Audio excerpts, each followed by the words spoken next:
sa room 2. At ito yung sit up ng beddings natin. Ayan. So, ito yung TV at saka yung mga gamit dito. At ito yung CR dito. So, yung CR natin dito is malinis pa rin. Kasi nilinisan ko talaga kahit na yung inodoro natin ay talagang malinis. Ayan. At yung ating sink. Ayan. At ito yung ating ang tawag dito, shelves para lalagyan ng mga damit o mga towels nila. So, i-close lang natin yung light para hindi malaki yung gastos na ilaw. Kuryente. Yan.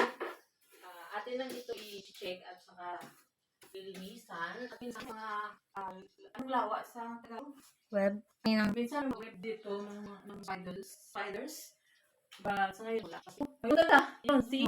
Mabilis silang gumawa ng ng ilang web. So, ayan, dapat i-check namin ito palagi.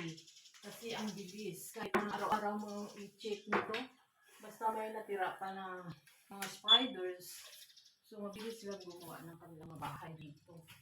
So, ayan. 3 araw lang ito na hindi na-check. So, ayan na. Mayroon na talaga. Dapat i-check talaga natin ito. Kasi, kung hindi mo i-check, ako din yung hirap. Ano pag may guest? At saka yung feedback ng mga guest, yun ang iwasan natin. Kasi, kapag malinis, wala lang masay. Ang kasi nila is malinis talaga. So, ayan. Yung ginagawa natin dito every day or every other day. So, i-check lang natin, lilinisin ulit. At, yun na. Every 3 days, check natin ulit. At saka sa iba ding mga rooms dito. So, ganyan kami linis dito. Hindi naman malinis na. Ganyan kami dito. Yun ang ginagawa namin palagi. Tapit na lang ta. So, ayan mga kazay. Thank you for watching. Dahil marami pa kaming lininisin ng mga rooms.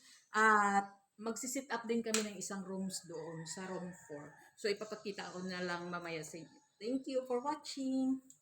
Bye-bye again.